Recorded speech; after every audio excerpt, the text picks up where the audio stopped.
Hi, hello. You're listening to Chickling Chronicles, the podcast where we flirt shamelessly with the monster under the bed, then turn around and ask them about their narrative arcs. I'm Courtney, your paranormal mystery author, fangirl of morally gray characters, and the person who will happily argue that vampire politics are way sexier than the real world ones. So, last episode, we went back to 1993 and cracked open Laurell K. Hamilton's Guilty Pleasures. We talked about Anita Blake's debut, Hamilton's wild impact on the 90s publishing scene, and why that first book still slaps after 30 years. Today, we're zooming out because this is part two of our Anita Blake deep dive, and it's all about what urban fantasy really is, how Hamilton helped shape it into the powerhouse genre we know today, the fandom, of course, and the sometimes spicy debates it sparks. And finally, if you loved Anita Blake, we're going to tell you where to go next, books, TV, and films that scratch that same itch. So lace up those combat boots, sharpen your wits, and let's prowl through the neon streets of urban fantasy. And hey, do me a solid before we slip into the shadows. Hit follow, tap like, and share this episode with fellow readers who love a little bite in their fiction. It helps the podcast grow, and honestly, it means the world to me to know that these episodes are finding the right people. Think of it as tossing a little blood into the vampire's chalice. It keeps the whole party going, you know? All right, so let's start with the obvious. What do we actually mean when we say urban fantasy? At its core, urban fantasy is the collision of the magical and mundane. There's fantastical creatures, supernatural politics, and ancient myths. And all of this is set against a backdrop we recognize from our own daily lives. Think city streets, fluorescent lit coffee shops, overworked police precincts, late night diners. The biggest difference here is that in these stories, the baristas, they might be vampires. That guy brooding at the end of the counter, yeah, he could be a werewolf. And that grumpy detective calling you in for questioning, she might just be a witch.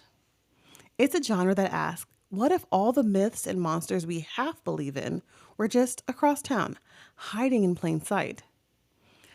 Here are some key ingredients that authors tend to include. 1, a contemporary urban or suburban setting. They're usually gritty, modern, and a bit familiar. 2, a mashup of fantasy and horror, but with vampires, fae, witches, and demons, but it'll be filtered through the real-world structures. 3 would be a mystery or crime-style backbone, something that keeps the narrative tight and moving forward. 4, a sharp, often first-person narrator, someone who guides us with sarcasm, wariness, or even humor through all the chaos. And then 5, relationships that complicate rather than resolve, with love interests who are as dangerous as they are alluring, allies who could become enemies, and moral lines constantly being redrawn. But here's the thing. Before Hamilton, fantasy didn't usually look like this. Fantasy belonged to castles, enchanted forests, and ancient questlands. If you wanted vampires, they lurked in Gothic estates or Eastern European ruins. They were tucked away in otherworldly towers. Sure, horror authors like Anne Rice and Stephen King had brought the supernatural closer to modern life, but the city as ecosystem for the monsters hadn't fully crystallized yet. That said, Hamilton wasn't creating urban fantasy from nothing. A handful of authors in the 1980s had already begun experimenting with the idea of putting myth and magic into contemporary settings. We have Charles de Lint, often called the father of modern urban fantasy. He was weaving folklore and fae into contemporary cityscapes as early as the mid-80s. His book Moonheart in 1984 and later Jack the Giant Killer in 1987 imagined modern North America colliding with Celtic myths. There was also Emma Bull's War of the Oaks in 1987. This is another landmark, often considered one of the first true urban fantasy novels. It features rock bands, romance, and fairy courts fighting their battles in Minneapolis nightclubs. But these works leaned heavily on the folklore and fae, more mythic in tone than bloody. They weren't yet blending noir grit, horror, gore, and pulse-racing romantic tension the way Hamilton would. Hamilton yanked fantasy out of its castles and mythic echoes and plunked it down into strip malls, graveyards, and nightclubs. Suddenly, monsters were paying rent, signing legal documents, and filing their taxes. Detectives were consulting necromancers in court cases, and a midnight stroll down a neon lit alley might not just land you in trouble, it might put you face to face with a centuries old vampire arguing about zoning rights.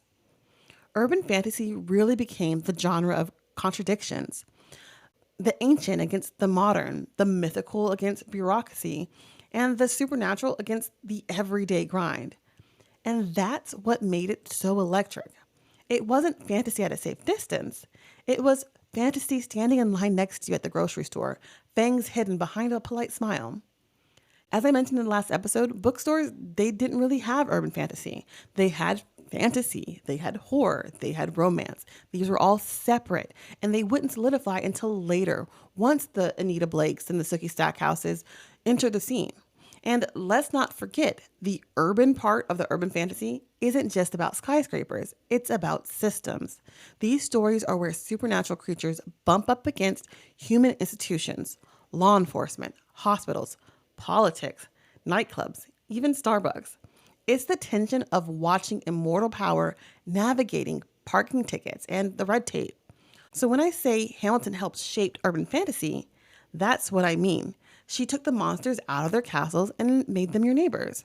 She didn't invent the genre, but she supercharged it, gave it fangs, and made it sexy, bloody, and impossible to ignore. And once readers realized how fun, frightening, and dangerous that could be, there really was no way to go back. So now that we know what urban fantasy is, a genre that thrives on contradiction and magic lurking in the everyday, let's talk about how Laurell K. Hamilton didn't just join the party. She turned on the lights, cranked the music, and basically built the dance floor. Laurell K. Hamilton wasn't just publishing books in the 1990s. She was shifting the ground between genre fiction. When Guilty Pleasures arrived in 93, the shelves looked very different than they do today. Let's take a peek at the publishing landscape back in the 90s. At that time, fantasy mostly meant sprawling epics in Tolkien's shadow, quests, chosen ones, ancient prophecies, and maps at the front of the book. Think Robert Jordan's The Wheel of Time or Terry Brooks' Shannara novels. Of course, horror was riding at the decline in the 1980s heyday. Stephen King and Clive Barker both still dominated, but publishers were buying fewer mid-list horror titles. Anne Rice had already glamorized the vampire with her Vampire Chronicles, but her lush, gothic New Orleans wasn't the same as Hamilton's gritty St. Louis alleys. And then we have, of course, romance, which ruled the mass market paperback racks. But paranormal romance, now a thriving category, was barely a flicker. In the early 90s, Harlequin wasn't publishing vampires and werewolves making out. It was still dukes and cowboys and contemporary dramas. So when we think about Laurell K. Hamilton and Guilty Pleasure, we see something radical. She managed to smash these three categories together to bring us a different book that had horror, romantic tension, and mystery pacing all in one, and they coexisted beautifully. That gamble worked for her so well. Her vampires weren't decorative or tragic. They were predators with centuries of power, running businesses, commanding armies, and making laws. Her heroine wasn't soft or swoony. Anita, she carried guns, raised dead for a paycheck, and still had to figure out her dating life. And her world wasn't some distant land, it was our world, with bureaucracy, crime, politics, and corner diners. By doing this, Hamilton created something publishers could no longer ignore. Readers devoured it, and soon the urban fantasy shelf was born. After Guilty Pleasures and the books that followed, other writers and publishers jumped in. By the late 1990s and especially the early 2000s, urban fantasy wasn't just a niche, it was an exploding subgenre. Charlene Harris's Sookie Stackhouse series in 2001 was later adapted into the True Blood series, combining small-town Southern charm with supernatural intrigue.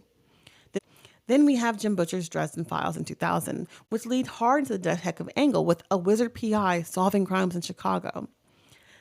Next, we have Patricia Briggs' Mercy Thompson in 2006 and Ilona Andrews' Kate Daniels series in 2007, which kept Hamilton's DNA, a strong heroine with layered relationships and monsters woven into everyday city life. And of course, the YA wave crashed soon after with Twilight in 2005 and then The Mortal Instruments and Vampire Academy both in 2007. So while YA had its own trajectory, it's hard to imagine those books catching fire without Hamilton proving a decade earlier that supernatural romance and danger had a huge audience. Hamilton also did something else. She didn't shy away from the mess. She blurred those genre boundaries unapologetically. Her books often defied marketing boxes, but readers didn't seem to care. She normalized the idea that heroines don't have to be likable to be loved. Anita was prickly, judgmental, and even infuriating, and yet readers rooted for her. She leaned into moral ambiguity. Love interests weren't safe, villains weren't simple, and Anita herself often had to compromise her ideals to survive.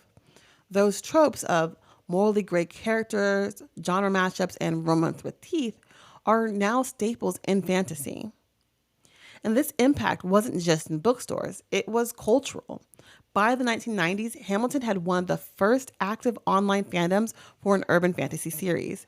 Readers flocked to early forums and email groups to debate John Claude, whether he was swoon-worthy or a manipulative nightmare.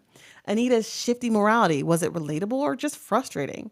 And then, of course, that balance between horror mystery plots and increasingly erotic elements in later books.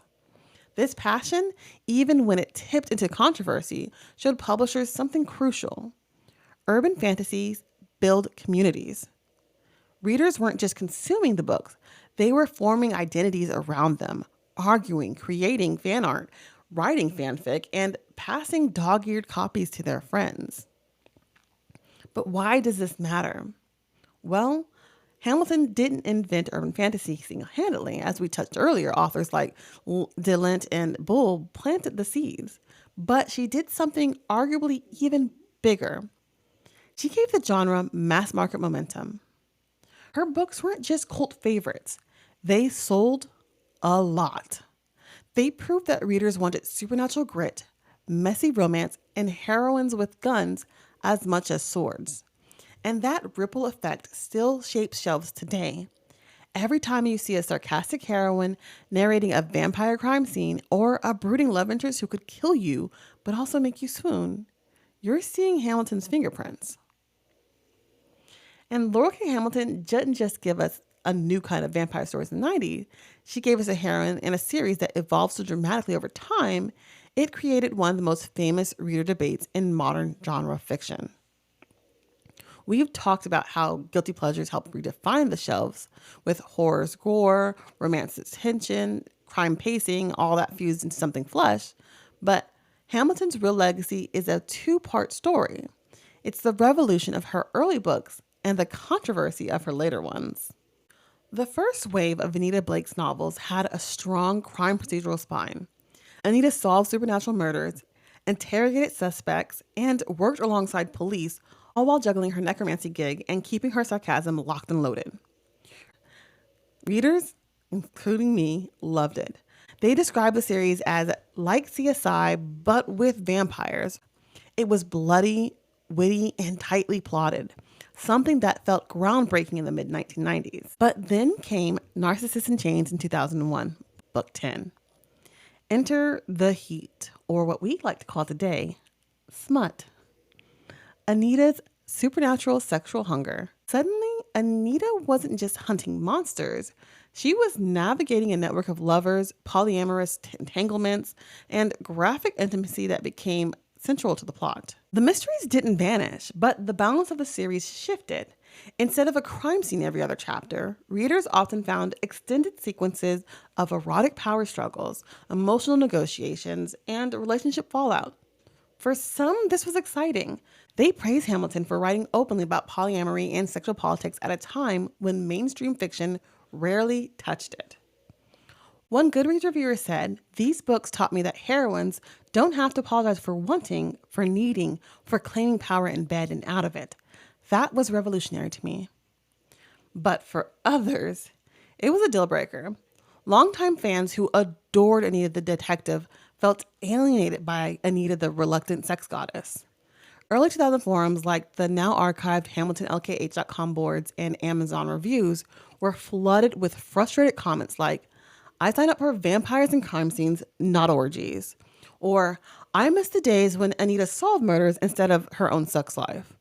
And this used to be urban fantasy, now it's just porn with fangs. And then, of course, there were defenders firing back. If you don't like it, stop reading it. Hamilton is letting Anita grow. She's not frozen in time for your nostalgia. Or, urban fantasy can be messy. That's the point. Power, politics, sex. It's all part of the same struggle. And here's where the Hamilton impact goes beyond the page with the fandom wars. By the early 2000s, Anita Blake had one of the most passionate and divided relationships online. This was the age of LiveJournal, Yahoo groups, and the early Amazon review boards. Anita Blake's threads often blew up with hundreds of comments, fans dissecting every plot choice. Some fans formed dedicated communities celebrating Anita's sexual empowerment and Hamilton's fearless approach. They saw the books as trailblazing, particularly in exploring polyamory and kink within a mainstream publishing framework. Others splintered off into a nostalgia clubs, rereading and championing only the first 8 to 9 books, calling them the true Anita Blake before the heat took over. One quoted line from a frustrated Amazon review around 2005 read, I miss Anita the executioner. Now she's Anita the exhausted girlfriend of everyone. While another countered, that's life. People change. Power changes you. And if you want Anita stuck in 1995, maybe you don't really want character growth. These debates weren't just nitpicking plot points.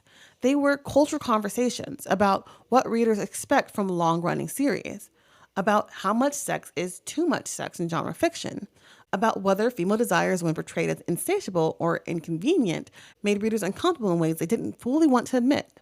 And the thing is, people still talk about it.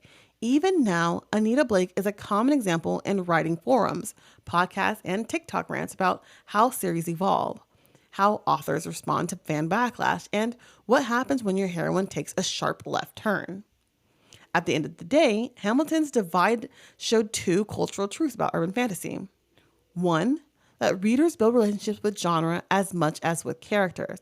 For many, Anita was the definition of urban fantasy crime noir. So when she shifted, it felt like the genre itself was shifting under their feet. And then 2, genres are allowed to evolve. Hamilton proved urban fantasy didn't have to stay locked into detective plots. It could branch into paranormal romance, erotic power struggles, and the themes mainstream fiction was still too shy to touch. So yes, Anita Blake split her fandom. Some readers, they left the party, but others stayed, louder than ever, building a culture of essays, fan arts, debates, and even spin-off inspirations for whole new subgenres. And that tension, love, frustration, obsession, and abandonment is why Anita Blake isn't just a series. It's a phenomenon. And here's where I want to slow down and throw the question back to you, because this isn't just about Anita Blake. It's about every long-running series we fall in love with. When a character changes, when a story swerves into new territory, do you stay for the ride, even if it's not what you signed up for? Or do you quietly close that coffin and keep your love for the earlier books safe and sealed? It's a tricky thing, right? On one hand, we crave growth.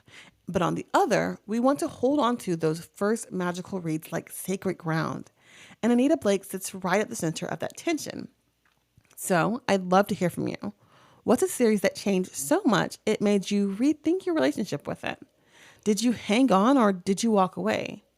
DM me or drop a comment, because these debates aren't just about books. They're about how we connect the stories as living things that evolve.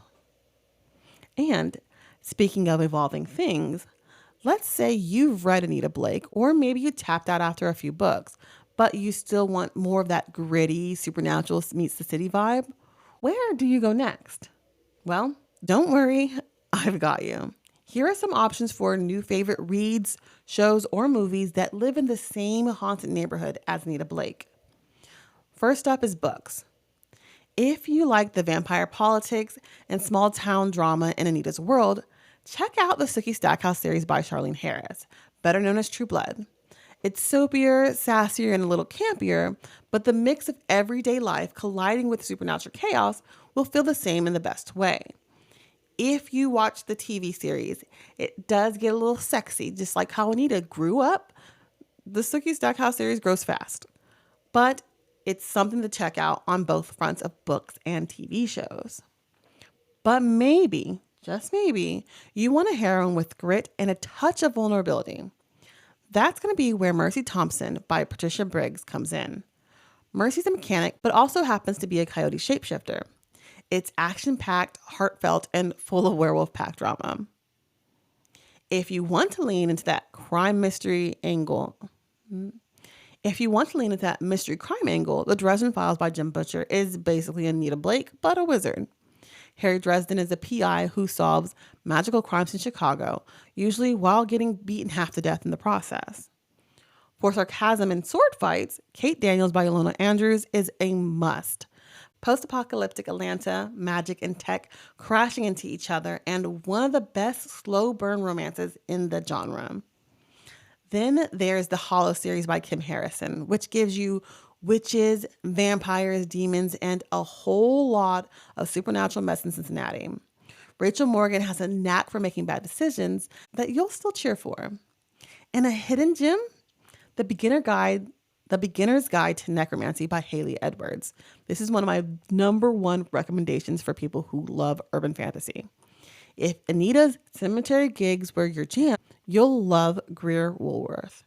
She's a necromancer under magical house arrest in a haunted Victorian.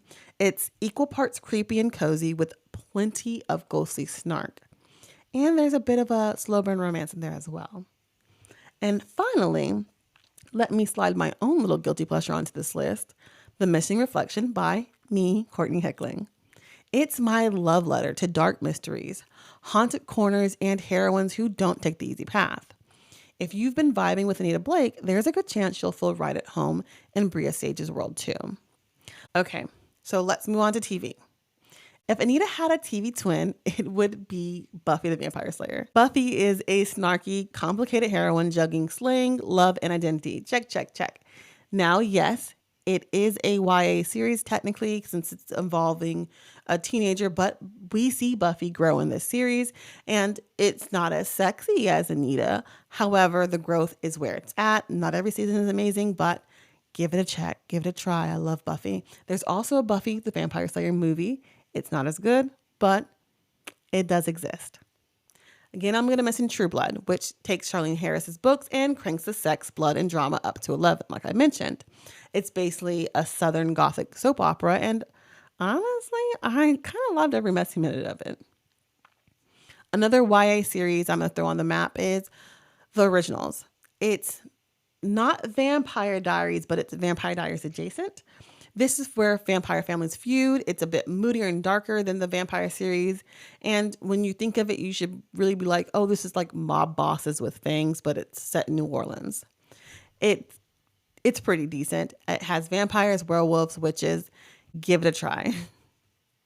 And then, of course, my next recommendation is for those who like supernatural with a buddy cop vibe that are also brothers. Have you guessed it? It's Supernatural. This show gives us a Monster of the Week case, big arcs, and plenty of snark.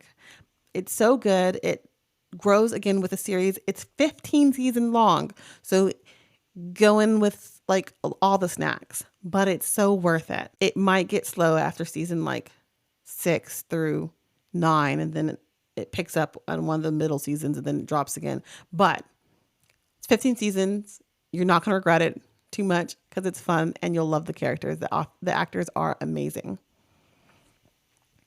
For those who want something gothic and stylish, check out Penny Dreadful. This takes all the monsters you know, the Dracula, Frankenstein, witches, and it mixes them into a moody, sensual cocktail. And finally, for a straight up police procedural with fairy tales, try Grimm. This is a detective who discovers he's a Grimm, which is pretty much a supernatural cop, and he's tasked with keeping balance between humans and mythological creatures. It's basically Law and Order Special Monster Unit. And we're going to finish this off, of course, with movies. And so I'm going to knock these out as quick as possible without getting lost in my personal thoughts. If you want classic guilty pleasure vibes, check out Constantine and Underworld, which will always deliver with trench coats, guns, supernatural politics, and plenty of brooding. I would give these movies a 3-star out of 5, but I really just love the nature. I think they came out in the early 2000s, and they just are popcorn magic.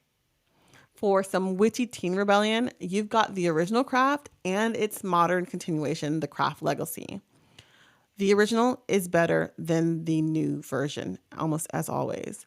But both have a messy power, dangerous friendships, and they're both a little camp. If you're looking for something a bit more atmospheric and unsettling, The Witch will crawl under your skin with its folklore dread and slow burn terror. And if you like your magic Marvel-sized, there's Doctor Strange and Doctor Strange in the Multiverse of Madness, which both take an urban fantasy onto the astral plane with snarky wizards, landscapes, bending like origami, and battles that feel one step away from necromancy.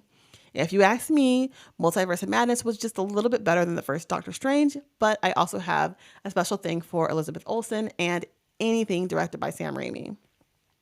And then yes, we have Underworld Blood Wars, which came out in 2016, and it keeps that leather and blood aesthetic alive if you want pure campy action. So whether you're paging through Mercy's scrapyard, sipping a drink in Fantasia, or watching Buffy save the world again, the truth is this. Anita Blake didn't just give us a book. She opened the door to a whole playground of dark delights. And once you step into that playground, it's really, really hard to leave. And that, my friends, brings us to an end of our 2-part deep dive into guilty pleasures and the legacy of Laurell K. Hamilton. We've walked through Anita Blake's first steps into St. Louis's shadows, traced the rise and the firestorms of urban fantasy, and prowled through the recommendations that owe her a debt of blood and ink. And if there's one thing I hope you take away is that genres aren't stone. They're living, breathing creatures. They evolve, they grow teeth, wings, and sometimes a few questionable lovers, all while daring us to follow them anyways. Hamilton, she cracked the door open, and suddenly readers like us weren't just allowed to enjoy a little darkness in our fantasy, we were invited into it. And here's where I bring it home, because Anita Blake didn't just shape my reading life, she obviously shaped my writing life. My own novel, The Missing Reflection, exists because books like Guilty Pleasure gave me permission to fall in love with flawed heroines, the dangerous monsters, and mysteries that won't let you sleep at night. It's not a copy of a Hamilton's world, one because mine's a small seaside town in North Carolina and hers is St. Louis, but it's kind of its own haunted mirror. So if you vibe with the earlier part of the Hamilton series, there's a good chance you'll feel right at home with Bria Sage and the shadows she's forced to walk through. So, if you would, do me a solid. If you've enjoyed this 2-parter, my own little duology, even if you smiled, nodded, and shouted yes at any point during our stroll through vampire politics and more legal romances, please, please, please, please follow, like, or share this podcast with a friend who loves a little bite in their fiction. Your support keeps this little corner of the internet alive, and honestly, it means the world to me. And if you want to keep the conversation going, tell me, which side of the Anita debate are you on? Were you all in for the crime procedural Anita? Or did you lean into her heady, smutty years and never look back? Drop me a message on Instagram, tag me on TikTok, or leave a blood emoji in your review. So I know you're part of the night crew. One last thing, you'll find my link tree, which takes you to all of my links, including order information for The Missing Reflection, which releases September 2nd, in the description. Plus, if you have the time, my social links are also in there too. Feel free to add me, follow me, become my friend. But until next time, remember, keep creating, stay curious, and never be afraid to follow your obsession, guilty or otherwise. Because the best stories, they're the ones that haunt us long after the last page. See you in the next chapter. Bye. Thanks for listening to this episode of the Chickling Chronicles. Make sure you like and subscribe on your favorite podcast platform so that you never miss a story or a conversation. See you next time.